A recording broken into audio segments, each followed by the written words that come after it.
Bom dia. Então, eu quero agora começar a apresentar o argumento para a minha tese de que as minorias sexuais e de gênero cumprem um certo papel social, né? Então, em particular, que elas sustentam a naturalidade da própria família heterossexual, ok? Hoje eu vou falar mais de minorias sexuais, em particular minorias homossexuais. Eu vou falar mais de minorias de gênero num próximo vídeo.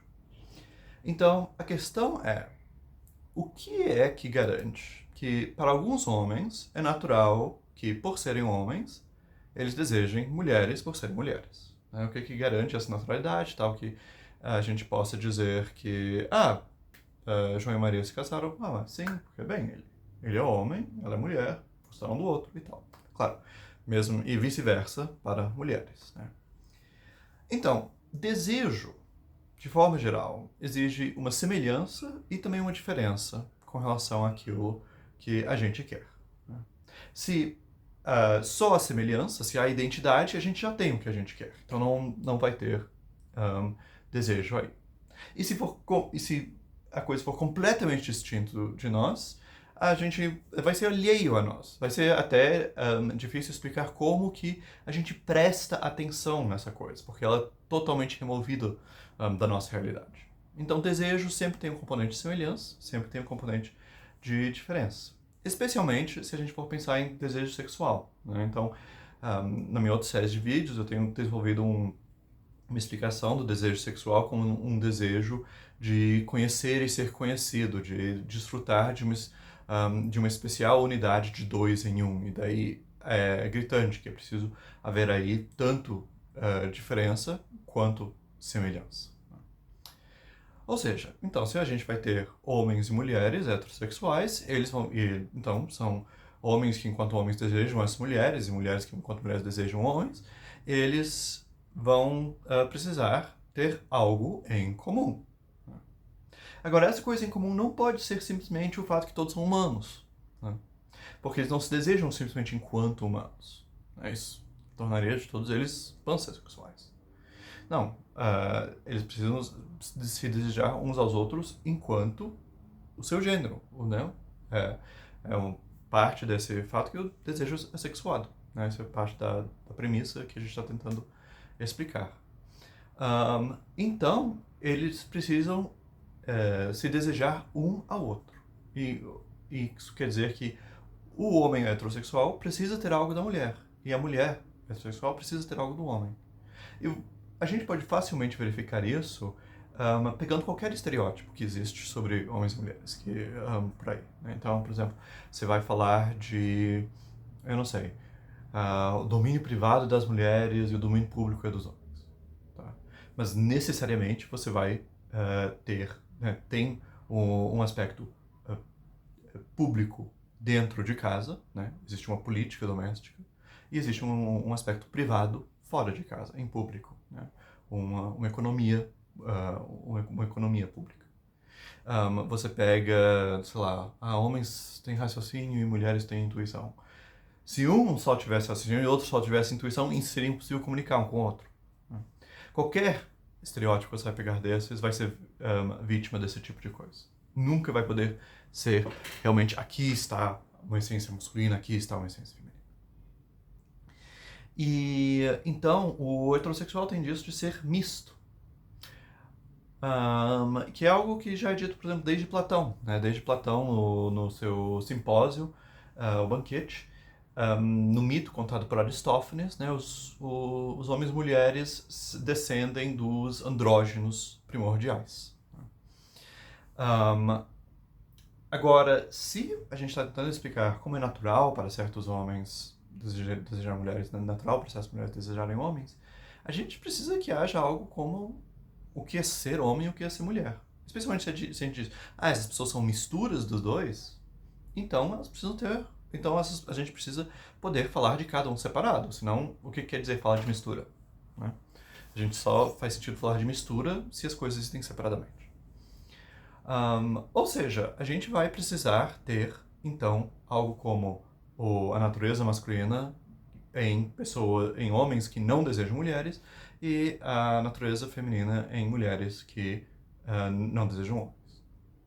Aqui já pode aparecer um problema, do tipo, não, mas espera aí, assim, bando de sociedade aí, não tem grupos assim, apenas homens se modelam em homens heterossexuais, mulheres se modelam em mulheres heterossexuais.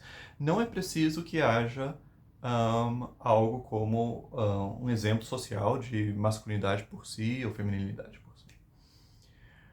Sim, isso existe. Também existe outro fenômeno, que é a própria fragilidade dessas categorias e o fato de que homens estão sempre sendo policiados, estão sempre se perguntando, será que eu não estou agindo como uma mulher? E mulheres que também, né, são acusadas de serem demais como homens. Isso é algo intrínseco. Enquanto você está usando coisas mistas para se definir, buscar algo, o que algo seria próprio a si, você sempre vai ter esse tipo de questionamento, né? Para que essa categoria tenha uma certa solidez e robustez, daí você vai ter que ter exemplares puros. Tá? Mas justamente por isso, e justamente porque não existe isso em vários lugares, também existe o fato generalizado que há né, essa fragilidade dos gêneros. Então, aí já respondendo uma pergunta de alguém que perguntou, você vai explicar como minorias sexuais de gênero sustentam a família heterossexual? Você está desconsiderando sociedades em que isso não ocorre? Não, muito pelo contrário. Esse argumento mostra que há consequências previsíveis, assim, lógicas, se isso não ocorre. Então, é possível verificar que algo é verdadeiro pela sua presença, mas também pelas consequências de sua falta. Mas ok, então vamos dizer que haja um grupo de homens que não desejam mulheres e um grupo de mulheres que não desejam homens. Né? Porque, afinal de contas, a gente aprende a desejar o que a gente quer, como diria um jardiano, vendo outras pessoas e as imitando. Né? Não só ele, né? Aristóteles e Platão já falam disso.